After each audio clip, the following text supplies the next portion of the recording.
The Columbia Broadcasting System presents yours truly, Johnny Dollar.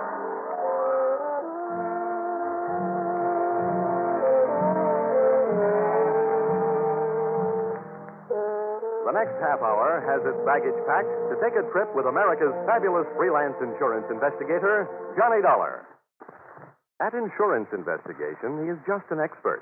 At making out his expense account, he is an absolute genius.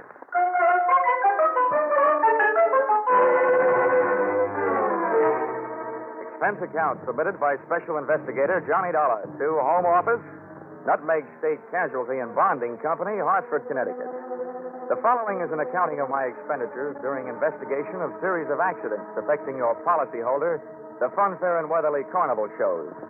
Or how I went for a spin on a case we might refer to as Murder is a Merry-Go-Round. Expense account item 1, 25 cents. Purchase of billboard, theatrical magazine to check the route of Funfair and Weatherly Carnival shows. Expense account item 2, $68. Air and train fares to Talladega, Alabama. Item 3, $1.10. Cab fare and what was only a fair imitation of a cab from Talladega Depot to the dusty vacant lot, which had overnight found itself wearing theatrical makeup.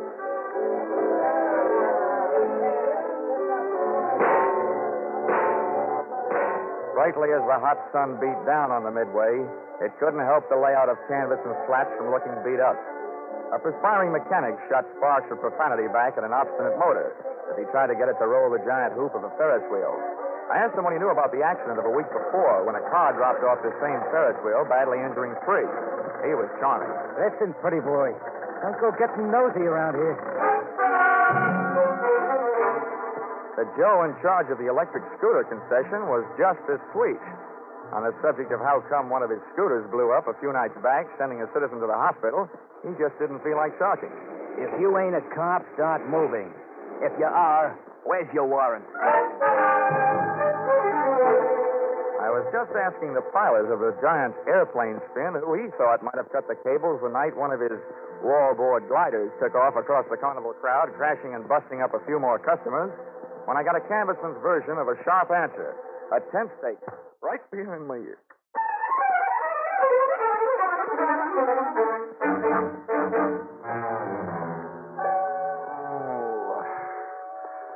Well, those sleeping beauties waking up, huh? Who are you? I thought maybe you'd be sick of asking questions. First, maybe you better answer a few. Before you get up. Number 1, who are you? A pilgrim from Hartford. Never mind the double talk, wise guy. What's your name? My name is Johnny Dollar, but right now I feel like 2 cents. What's your big interest in those accidents you were asking questions about? Strictly academic. I'm only representing the insurance company that's paying off on those accidents. Now maybe you'll tell me who you are and where I am. Thought you guys were smarter. Dollar, I'll let you in on a little secret. Next time you want to find something out on a traveling show, get to the board first. Asking a lot of questions around a circus or carnival lot is unhealthy. Where is the boss, Miss Pepper? Louise is in the other end of this trailer. She'll be right out. Now, okay, you can get up on your feet. Thanks. I hope you don't mind if I don't stay up on him. I feel more like sitting down. Go ahead. You still haven't told me who you are. My name's Brennan. Oh, yeah, Shanty Brennan. Yeah, you're the general manager of the show. They told me all about you. Louisa Pepper's right on and strong on. How long will she be? She's getting dressed. Just finished taking a nap. We drove all night to get here. How about having a blast with me while you're waiting? No, thanks. I haven't enjoyed a noon bottle since I was 2. But don't let me stop you. Thanks. Oh. You sure you won't have one? I'm sure. Brennan, the insurance company is checking up on your show. The police chiefs in the last 10 towns you've played say it's a clean one. We haven't got a pickpocket or a grifter on the lot. But plenty of trouble, huh, during those past 10 stops? At least once a night somebody's got hurt. But never any of us. Always 1 or 2 of the townies, the citizens. Last night a car on the whip cut loose. That sent 4 to the hospital. 4 more insurance claims for Nutmeg State Casualty and Bonding, huh? Yeah, and 1 more town we won't be able to play again for a couple of years. So wonder we didn't travel out of that town last night by rail, tarred and feathered. For 10 straight nights now, you've had at least one big accident every night. What's your guess, Brennan? Has fate taken a steady job on your show, or is somebody out to get you? Somebody's out to get us. Okay, well, do you have any idea? Oh. Why didn't you tell me we were entertaining a gentleman, Sandy? I'd have put on some more clothes. It would have taken a lot more clothes to cover all there was of Louisa Pepper. She looked like an aging Cupid doll, but even in a carnival, she was no prize. I didn't like the look in her eye. It looked much too friendly. So right away, I decided to change the unspoken subject. Miss Pepper, I'm here on business, insurance. Sorry, we're not buying any. And I'm not selling any. The way things have been going, the insurance company I represent would probably like to buy some of yours back. Oh? Yeah. I'm for Nutmeg State Casualty, investigating the accident. Huh. Hope you find out more than we've been able to, and fast, before we go broke. The word's traveling one town ahead of us. They got us taken for the dangerous Midway. Have you been using police protection? 20 extra cops a night at $10 a cop. So, night before last, a guy winds up with a hammer to try and ring the bell and win a cigar. The top of the hammer flies off and almost brains a cop. Around this show, the police need protection. I see what you mean. How are you fixed for people who don't like you?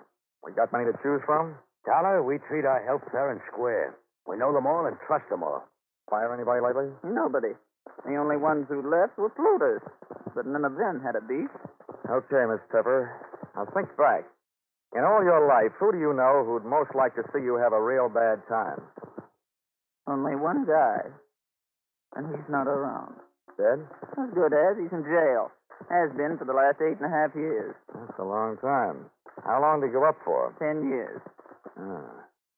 What are you thinking, Dollar? I'm thinking that with time off for good behavior, maybe he's not in jail. Not in jail? Sandy, he's got to be in jail. He's got to be, I tell you. You told me you were... All right, break it up, Louisa. If Carter Lacey had a voice as sharp as yours, he could saw his way out of jail. Okay, Dollar, you made a guess. How about seeing how good it is? Sure. I'll find out if your bogeyman is still in jail, but I didn't catch that name. Lacey. Carter Lacey. And where's he been in the pokey? Massachusetts State Prison at Charleston. Well, what did he go up for? What's that to you? Cut it, Louisa.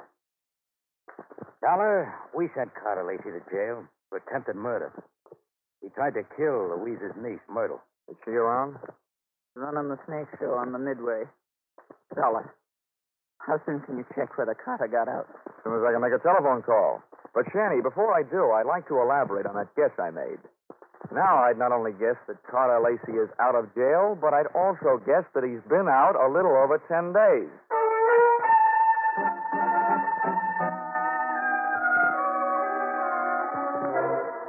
Expense account, item 4, $3. Telephone call to Massachusetts State Prison, confirming both of my guesses. Carter Lacey had checked out of the Bay State Hotel Greystone for bad boys 2 weeks previously. Item 5, $32. Telephone calls to various hotels in the last 10 towns the Fun Fair and Weatherly Carnival shows have played. Item 6, 10 cents. 2 nickels spent calling 2 hotels right here in Talladega. Then I dropped 1 more nickel in the telephone. Got the lucky number? Yes, sir. We do have a Mr. Carter Lacey registered. Room 312. Shall I call? And hit the jackpot. Expense account item 7, 65 cents. Cab fare to Sunshine Hotel. Tip the driver, $1. From the lobby, I called room 312. He invited me up. I invited him down. I knew I'd feel better talking to Carter Lacey with a lot of people around. They'd make nice witnesses if he suddenly got homesick for prison life and used me as his ticket back. I waited in the coffee shop.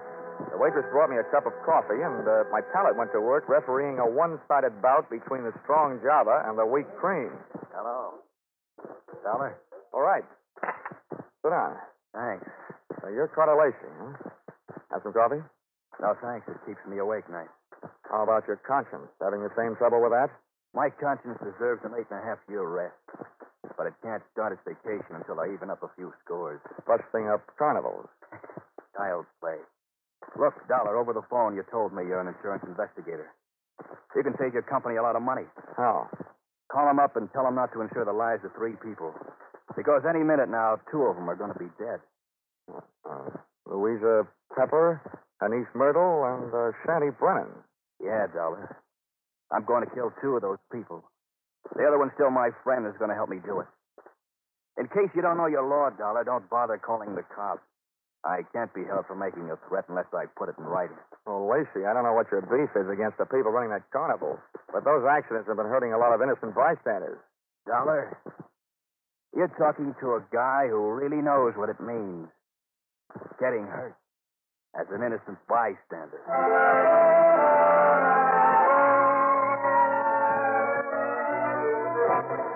Expense account, item 8, $25.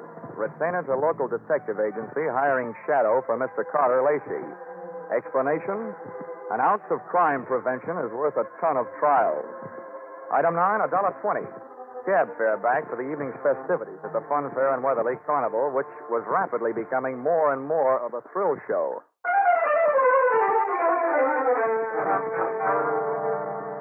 Expense account, item 10, 30 cents. Down payment on ulcer, eating supper at what the Carney people call a grease joint. I made my way among the trailers that were lined up behind the midway, and as I looked for the one housing Louisa Pepper's snake-charming niece Myrtle, the burning sensation around my heart wasn't all caused by the hot dogs I'd just eaten.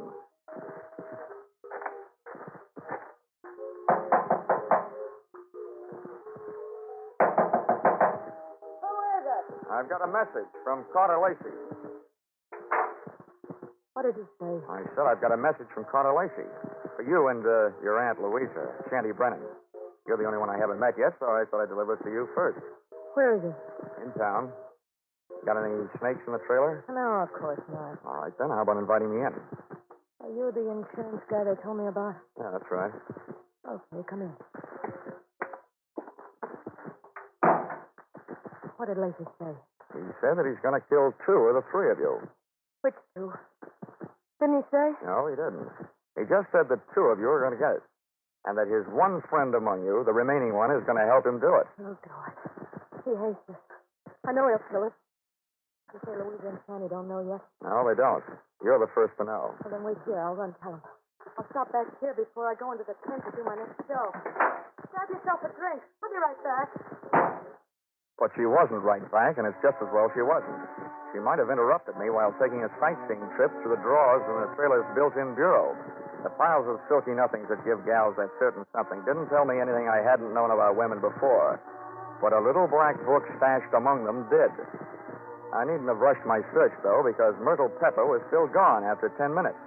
That's about the time I headed back to her Aunt Louisa's trailer, pulled open the door, and walked in. You scared me, Dollar, barging in like that. Mr. Dollar, I told you I'd be right back. Did Myrtle here deliver Mr. Lacey's little love letters? Yes, the fool. He always was a fool. He can't kill us. And it's against the law? I mean, it's impossible, that's all. Look, Miss Pepper, you and your niece here are both plenty scared. While you're out shaking those tooth stances you got working over on the midway.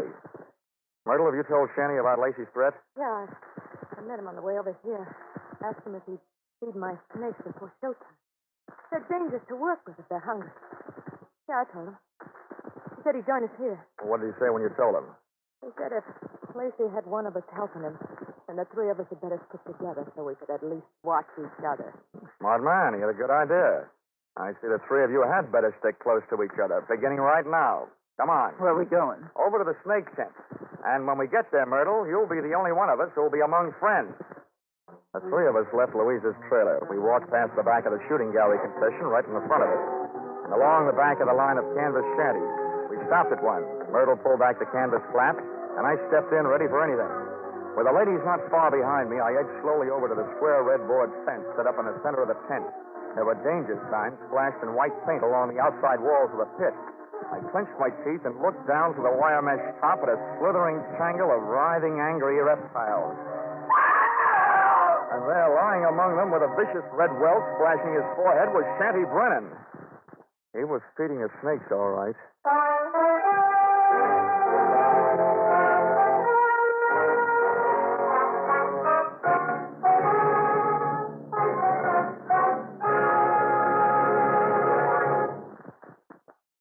In just a moment, we'll return to the second act of yours truly, Johnny Dollar.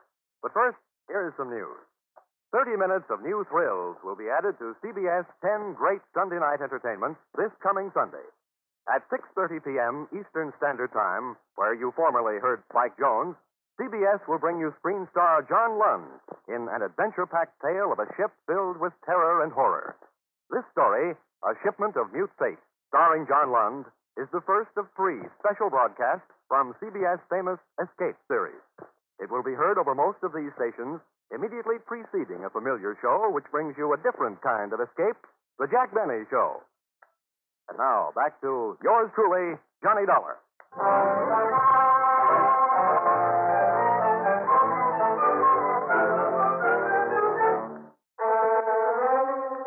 I'd just seen a murder mystery where the actors had been hissing instead of the audience. The lead character in that snake pit wasn't going to win any Academy Award. The scene of the crime was no place for a man, let alone a woman, so I herded Auntie Louisa and her niece Myrtle out of the tent and back into the trailer. Oh, poor Daddy.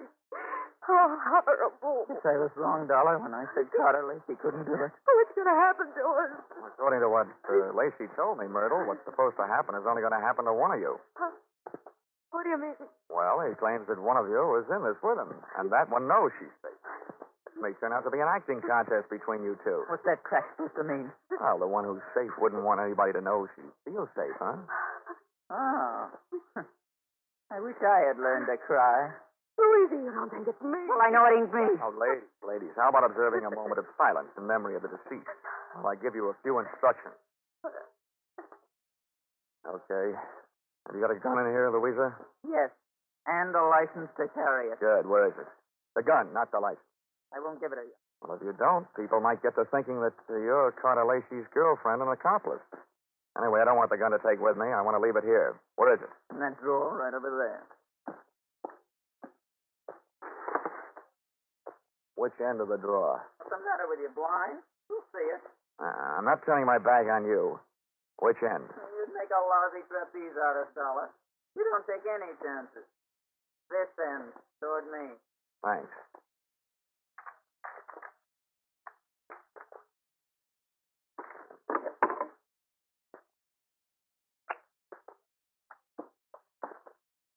Well, now where are the keys to the car hitched to the front of this land yacht? What are they for, Dollar? Just another chance I'm not taking. With those keys in my pocket, this trailer won't be joyriding anybody off into the night. Where are they? I'll get them for you. Wait a minute, Myrtle. How come you know where Louisa's keys were? Yeah, Myrtle. How come? Well, they're laying right there in plain sight. Oh. Thanks. Now I'm going out and call the police. Louisa, I want you to get into that chair down at the other end of the trailer. Okay, General. You got the gun. And you, Myrtle, get on that bunk down at the other end. I don't understand all this. And now, ladies, while I'm gone, I don't want one of you gals to be knocking off the other. But on the other hand, I can't leave you here without protection. So I'm leaving the gun right here on this table in the middle of the trailer. And if Carter Lacey comes knocking at your door, you can have yourselves a race for the gun.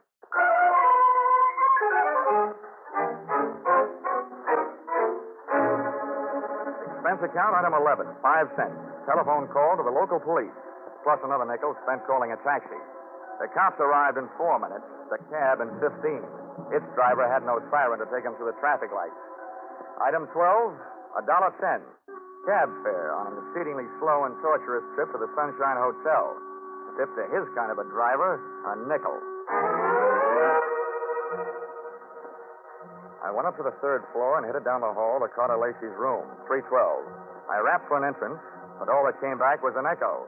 The lock on the door was the soft touch type known to the trade as the burglar's friend, so I went in.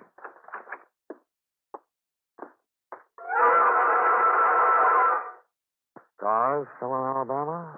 Oh. Stiff still in Alabama tonight.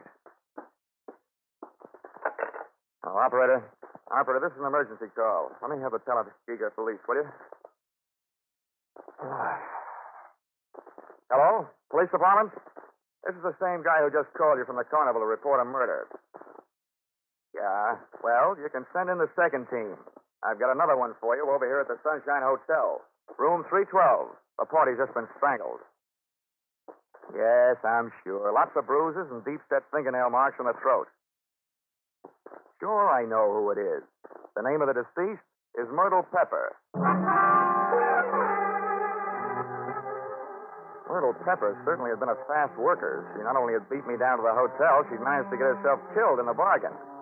I dusted the room for information, which was obviously more than the floor mate had done for dirt, and came up with a kind of an eye-opener you don't drink.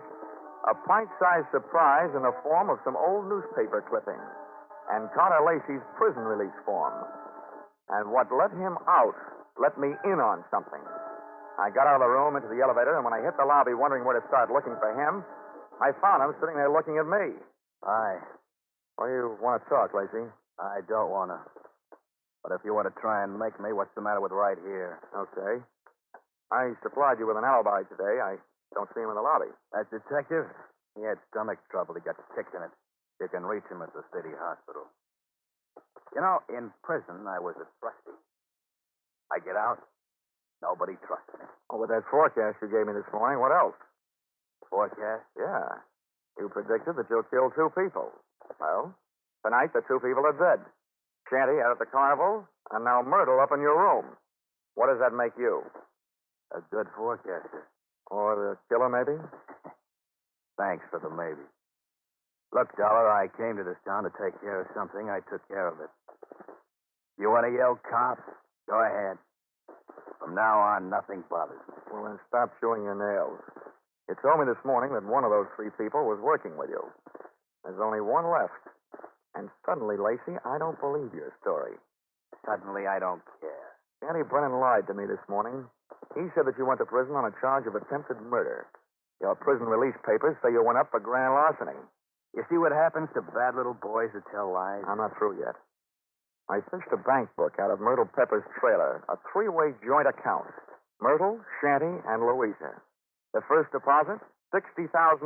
The date, the same year you were thrown into the can for stealing $60,000. To me, that spells a 3-way split for them and a frame for you. Also to you, it spells a motive for hating all 3 of them. So I lied to you. What are you going to do, wash my mouth out with dope? From now on, I don't need any answers from you, including smart ones. But look, you better stick around. If the cops don't pick you up for murder, maybe the hotel will want to press charges against you for having an extra unregistered person occupying your room.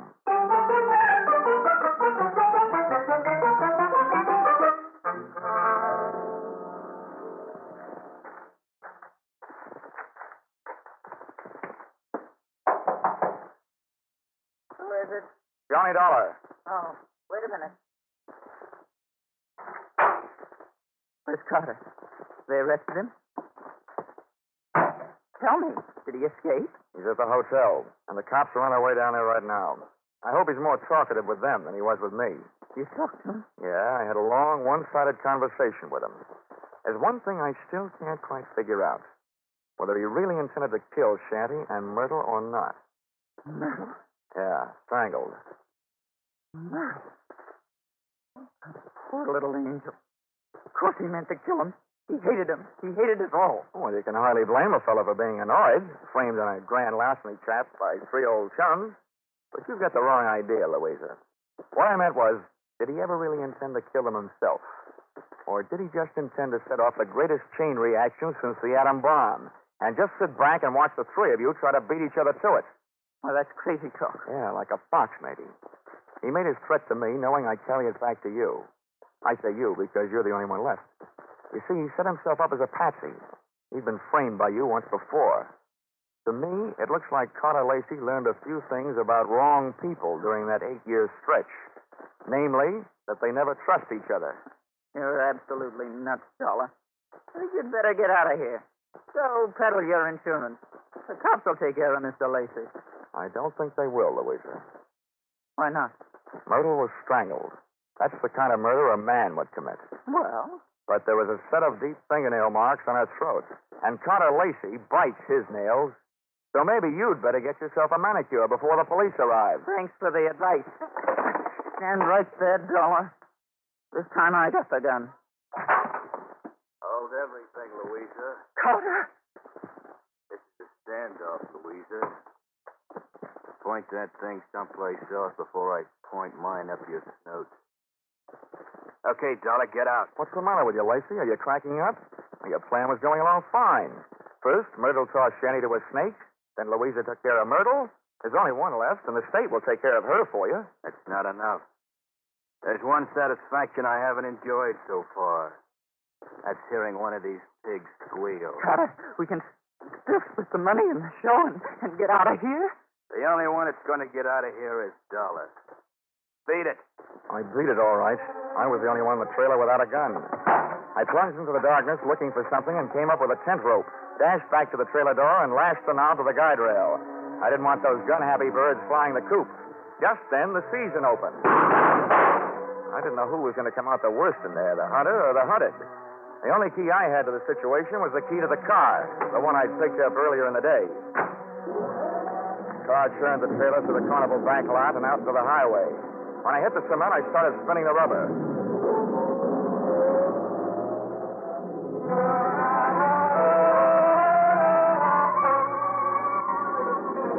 Just as we hit the streets of the sleeping city, things woke up. Whoever was left back there snapped a shot at me through the trailer's front window. The second shot was my cue to try to ruin their aim by playing rockabye trailer, swinging the car from one side of the street to the other. Just as the not-so-sharp shooter made another try, I picked up just what I was looking for, a game of tag with a police patrol car.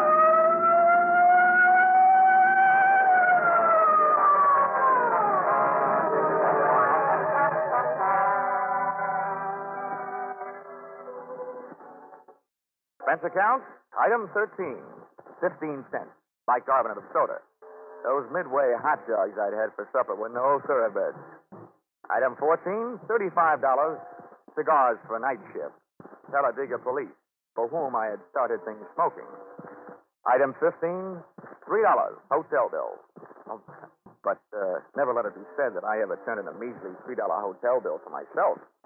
This was to check out of the Sunshine Hotel, a man who had checked out in the trailer at the hands of Louisa Pepper. Louisa Pepper, the only one who was a good bet to catch up with Brennan, who had been murdered by Myrtle. And Myrtle, who had been loused up by Louisa. And Carter, whom she had also carted out of this world, proving that when you start any kind of chain reaction, you should be careful, because you're never going to be sure where it's going to stop. The expense account total? What? Only $692.18.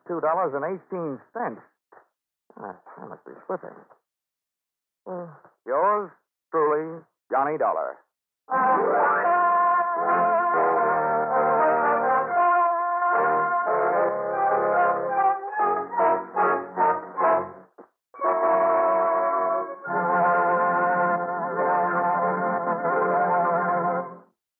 The madman of music is moving.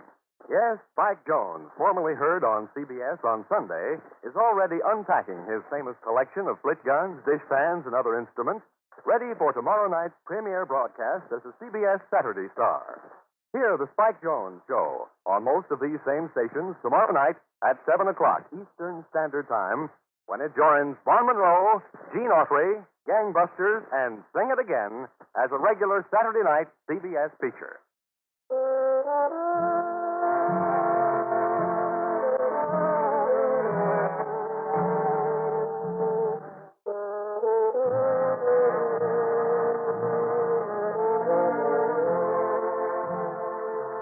Listen in again next week when CBS brings you yours truly, Johnny Dollar, with Charles Russell as Johnny.